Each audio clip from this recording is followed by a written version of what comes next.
السلام علیکم ورحمۃ اللہ وبرکاتہ۔ عزیز دینی بہنوں، تفسیر قرآن مجید کے سلسلے میں آج ہم تسمیہ کے تعلق سے تفسیر جانیں گے۔ فضیلت تسمیہ، اہمیت تسمیہ۔ سب سے پہلے تو یہ جان لے تسمیہ کا معنی ہے بسم اللہ الرحمن الرحیم پڑھنا، اسی کو تسمیہ کہا جاتا ہے۔ یعنی کہ ہر مسلمان کے لیے یہ بات ضروری ہے کہ ہر کام کی شروعات بسم اللہ سے کریں۔ ہر قول و عمل کی شروعات میں بسم اللہ پڑھنا ہمارے لیے مستحب قرار دیا گیا ہے۔ جیسے کہ ہم دیکھتے ہیں یہاں تک کہ خطبے کی شروعات میں بھی بسم اللہ پڑھنا مستحب ہے، اور بیت الخلاء میں داخلے کے وقت بھی اکثر لوگ اللہم انی اعوذ بکا سے شروع کرتے ہیں، یہاں پر بسم اللہ ہی اللہم انی اعوذ بکا کہیے، یہ اور بھی اچھا رہے گا، جو کہ حدیث سے ثابت ہے۔ اسی طرح وضو کی شروعات میں بھی بسم اللہ ہی پڑھنا چاہیے، کیونکہ مسند احمد اور سنن میں حضرت ابو ہریرہ رضی اللہ تعالیٰ عنہ، سعید بن زید اور ابو سعید خدری رضی اللہ تعالیٰ عنہ سے عنہما اجمعین سے مرفوعاً روایت کرتے ہیں کہ نبی اکرم صلی اللہ علیہ وسلم نے فرمایا کہ اور جو شخص وضو شروع کرتے ہوئے اللہ کا نام نہ لے تو اس کا وضو نہیں ہوتا۔ اسی لیے ہم کو چاہیے کہ وضو کی شروعات میں ضرور بھی بسم اللہ کہیں، یہ حدیث حسن ہے۔ اسی طرح کھاتے وقت بھی بسم اللہ کہنا چاہیے، چاہے ہم کھانا کھاؤ، پانی پیو، پیتے وقت بھی بسم اللہ کہیے، تکمیل پر الحمدللہ کہیے۔ اور اسی طرح سے ہم کوئی پھل کھا رہے ہیں، ہم کچھ بھی کھا رہے ہیں، اگر ہم کو دیگر خصوصی دعائیں نہیں آتی ہے تو آپ بسم اللہ کہہ کر اس کی شروعات کریں انشاءاللہ تعالی۔ اور اسی طرح کھانا کھاتے وقت بھی بسم اللہ پڑھنا چاہیے، کیونکہ صحیح مسلم میں حدیث ہے کہ رسول اللہ صلی اللہ علیہ وسلم نے عمرو بن ابو سلمہ، جو کہ حضرت ام سلمہ رضی اللہ تعالی عنہا کے پہلے خاوند سے تھے اور آپ صلی اللہ علیہ وسلم کے گھر میں پرورش پا رہے تھے، آپ صلی اللہ علیہ وسلم نے ان سے ایک مرتبہ فرمایا، یا غلام سم اللہ وکل بیمینک وکل مما یلیک، کیا فرمایا، اے لڑکے بسم اللہ کہو اور اپنے دائیں ہاتھ سے کھاؤ اور اپنے سامنے سے کھاؤ۔ اسے بخاری نے روایت کیا، حدیث نمبر 5376۔ اسے کیا پتہ چلا، ہم کو اس بات کا خیال رکھنا چاہیے اپنے بچوں کو بسم اللہ کہہ کر کھانے کی تربیت کریں۔ یہاں تک کہ مائیں اگر اپنے بچوں کو دودھ بھی پلاتی ہیں، چاہے وہ باٹل سے ہو یا خود اپنے ذریعے سے، تو ان کے منہ میں دودھ بھی اس حال میں نہ جائے کہ ہم ان سے بسم اللہ کہنا چاہیے۔ میری بہنوں یاد رکھیے، جسی سے ہمارے بچوں کی تربیت بھی اچھی ہوگی، وہ لوگ ایمان والے، نیک اور صالح بنیں گے انشاءاللہ۔ غذا کے ساتھ ساتھ اللہ کی فرما برداری آئے گی۔ اسی طرح بعض علماء نے اس بسم اللہ کھاتے وقت بسم اللہ پڑھنے کو تو واجب قرار دیا ہے، کھانے پینے سے پہلے پڑھنے کو۔ اور آپ اس حدیث کو اگر سنیں گے تو آپ کو احساس ہوگا بسم اللہ کی اہمیت کتنی زیادہ ہے۔ آئیے ایک بڑی ہی پیاری حدیث میں آپ کو سناتی ہوں۔ یہ حدیث کو امام احمد بن حنبل رحمہ اللہ نے اپنی مسند میں ایک صحابی سے روایت کیا ہے، جو کہ نبی کریم صلی اللہ علیہ وسلم کے ساتھ ایک مرتبہ گدھے پر سوار تھے۔ یہ کہتے ہیں کہ اس وقت جب میں گدھے پر سوار تھا آپ صلی اللہ علیہ وسلم کے ساتھ، تو گدھا ذرا سا پھسل گیا۔ اکثر ہوتا نا جانور جاتے جاتے پھسل جاتے ہیں، تو یہ کہتے ہیں میں نے کہا شیطان کا برا ہو۔ ہم بھی جیسے کہتے تھے نا اللہ توفیق دے، یہ تو شیطان کا برا ہو، بولے ہمارے پاس تو مٹی پڑو، ستیناس ہو جاؤ، فلاں ہو جاؤ، صلاح ہو جاؤ، کیا کیا کی بول دیتے ہیں، استغفر اللہ۔ دیکھیے غور سے سنیں میری بہنوں، نبی اکرم صلی اللہ علیہ وسلم نے کیا فرمایا، یہ سن کر کہ نبی صلی اللہ علیہ وسلم نے فرمایا کہ یہ نہ کہو کہ شیطان کا برا ہو، کیونکہ اس سے شیطان پھول جاتا ہے، اور وہ یہ کہتا ہے کہ میں نے اپنی قوت کے ساتھ اسے گرایا ہے۔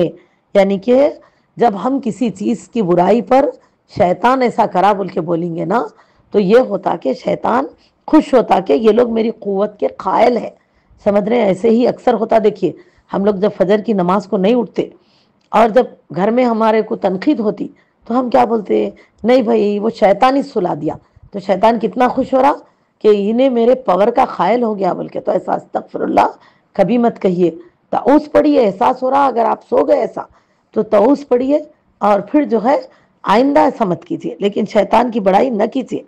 اب ایسے ہو گیا، غلطی ہو گئی، آئندہ میں نہیں کروں گی بول کے اللہ سے دعا بھی کرنا، رات سوتے وقت عشاء پڑھ کے کہ اللہ ہم کو فجر کو ضرور جگا دے، انشاءاللہ اللہ تعالی ہماری ضرور مدد فرمائیں گے۔ اور پھر آپ صلی اللہ علیہ وسلم نے کیا فرمایا کہ اگر تم شیطان کے لیے کہو گے کہ شیطان کا برا ہو تو وہ خوش ہوتا کہ میری طاقت کا ایک قائل ہو گیا۔